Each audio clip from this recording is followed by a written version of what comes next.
What's this? A visitor to my little prison. To whom do I owe the immeasurable pleasure?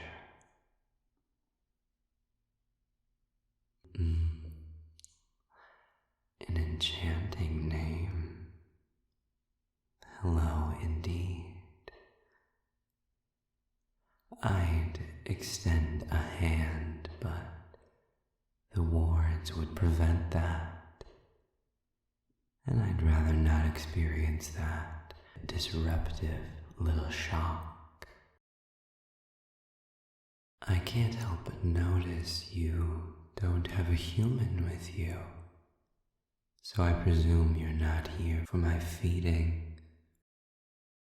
I'm not particularly surprised, mind you.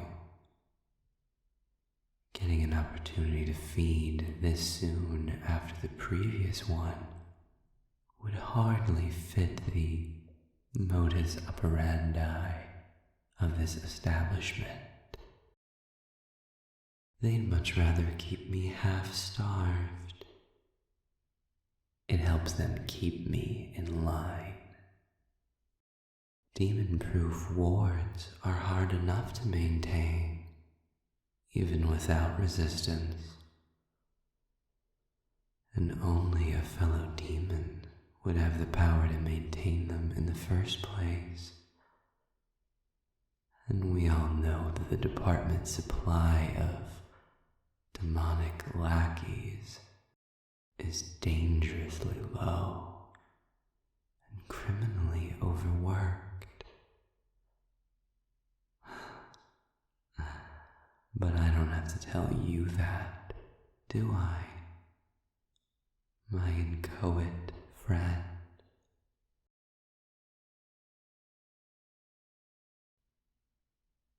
Oh, of course. You'll have to excuse me. I tend to wax poetic, but I'm sure you are all business. You'd have to be. After all, if you let too many of your personal feelings into play at a job like this, well, the treatment you face at the hands of your employer might make it hard to walk into work every day. Oh, did I play my hand a little too hard there? You'll have to excuse me again. Hunger has a way of diminishing my nuance. So what can I help you with? You don't seem to be a member of enforcement. Though one marvels at the fact that they'd let you come visit me without some kind of enforcement guard to accompany you. They must have a lot of faith in your abilities, and I'm sure that trust was hard-earned, seeing as humans were involved. But again, I'm drifting from the issue at hand. Of what service can I be to you? Oh, now that is interesting. Rehabilitation. What a delightful concept. Color me intrigued. Do tell, my friend. Of which of my apparent sins need I be rehabilitated?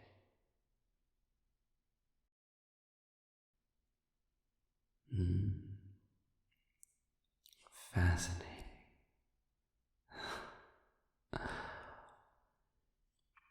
If you'll excuse the brief tangent, may I ask you a question? Thank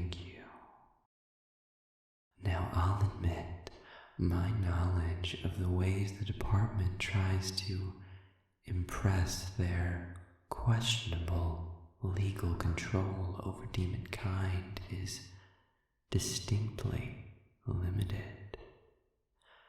As I understood it, rehabilitation wasn't a particular interest of theirs.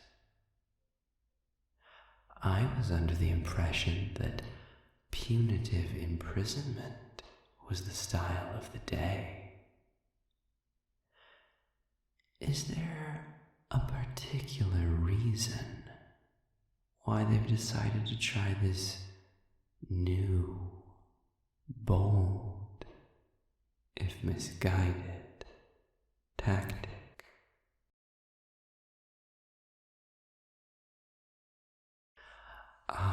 But you see, I think it does matter to this current conversation. If I might be allowed to make a supposition, I think we've reached this turning point in the human stratagem because of a number of factors, namely that the department, despite being a human creation, has been increasingly called upon to enforce their standards on the demonic population, which in and of itself could be seen as admirable. But they're humans. They don't have the power to enforce anything on us. So they rely on their demonic members to do so. A group which is already small and stretched painfully thin. They insist on maintaining covert, and yet they're incapable of modifying memories on their own. So they call on demons. They wish to enforce law over demonic perpetrators, but aren't strong enough to deliver. So they call on demons. They imprison law-breaking demons, but they can't possibly hope to contain them. So they call on demons. They call on people like you. Overworked, undervalued. I'm curious, do they still classify you as a feeder on those little badges they give you?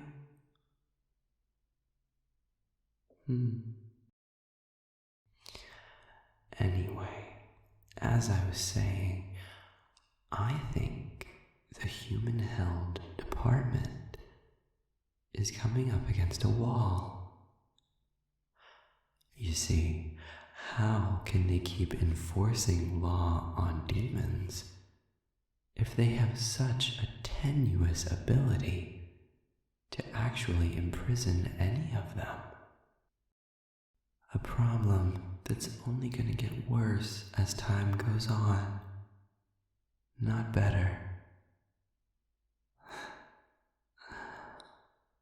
Well, the simple answer is to release them.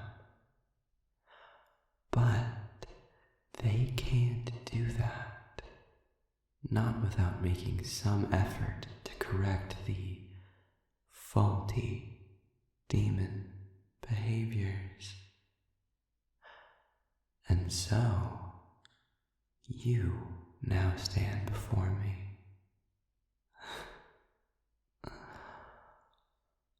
So tell me, which of my demonic inclinations have they tasked you with correcting?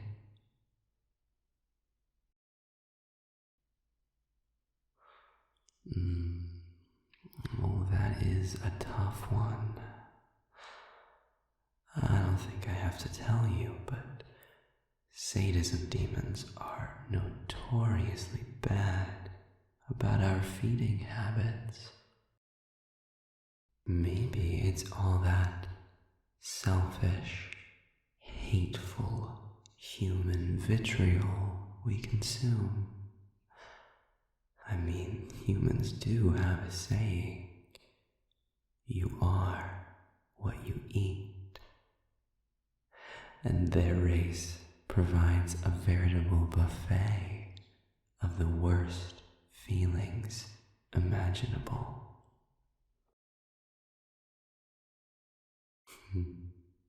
No, you're right. My sin isn't what I consume. I mean, I didn't get a say in that.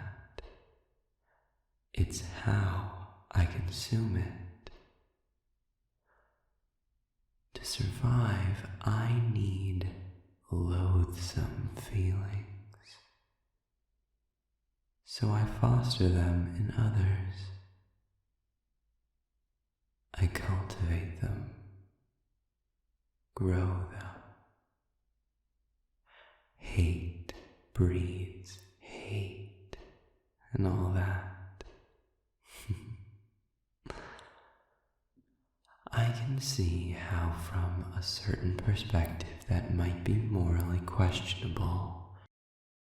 Although, I do find it interesting that a claim of that kind of moral superiority would come from a race who routinely and systemically abuses and mistreats not just the very environment that they rely on to survive, but also the living, feeling creatures that they raise, breed, and submit to hellish living conditions for the sole purpose of harvesting them for food later.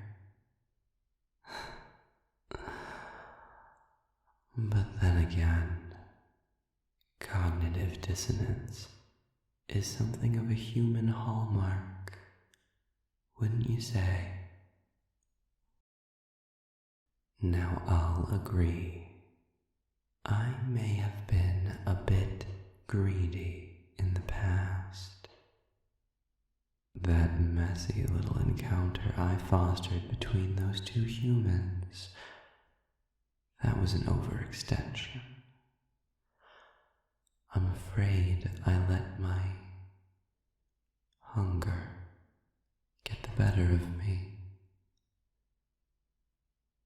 It clouded my judgment. You know how it can be. You know even better than I do, as an inchoate. This gnawing hunger, it never does completely go away, does it?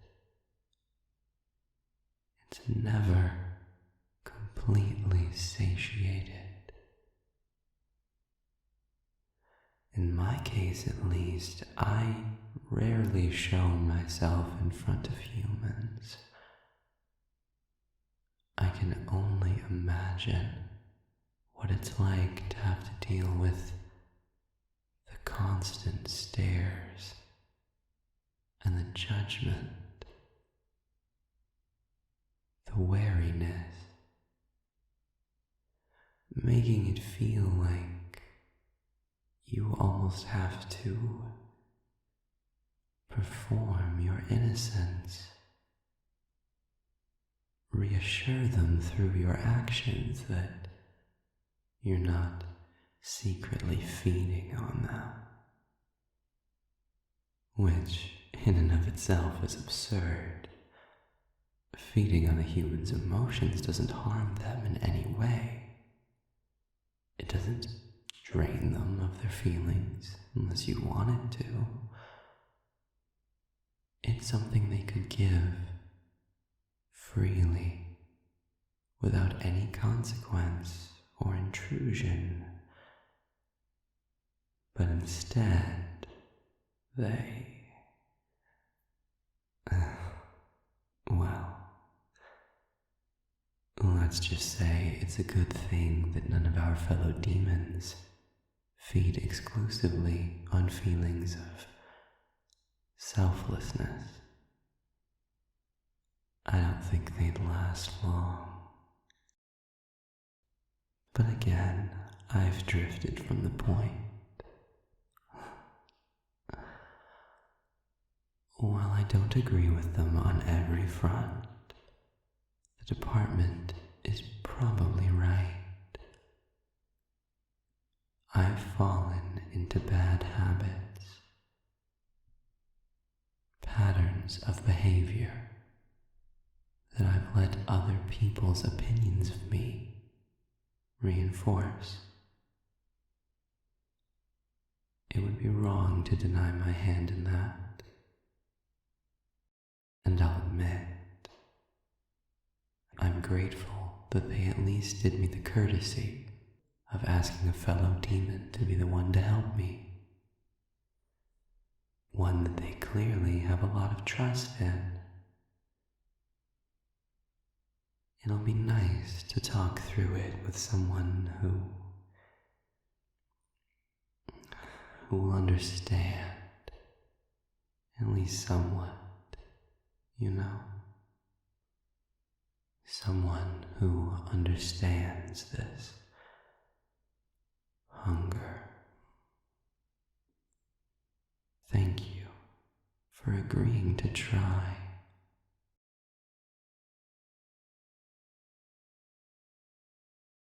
Oh, nonsense.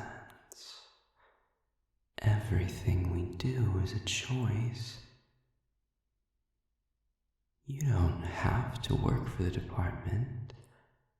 You don't have to follow their rules. You're a demon. We exist outside of their human systems. We don't need their money. We don't need their services. You do this job because you want to do good. And you want to help people. It's admirable. Not a feeling I often encounter, as you might imagine.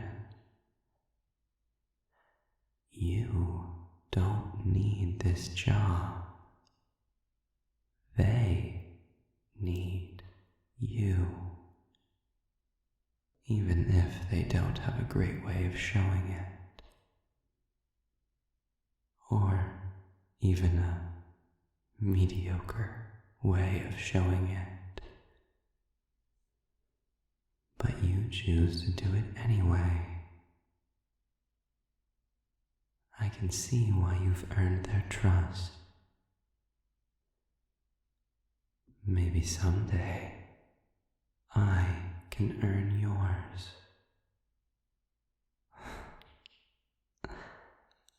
We're a long way from that, I'm sure. They no doubt gave you a laundry list of things to believe about me. I look forward to the chance to prove that list wrong. I'm nothing if not determined. So, shall we begin?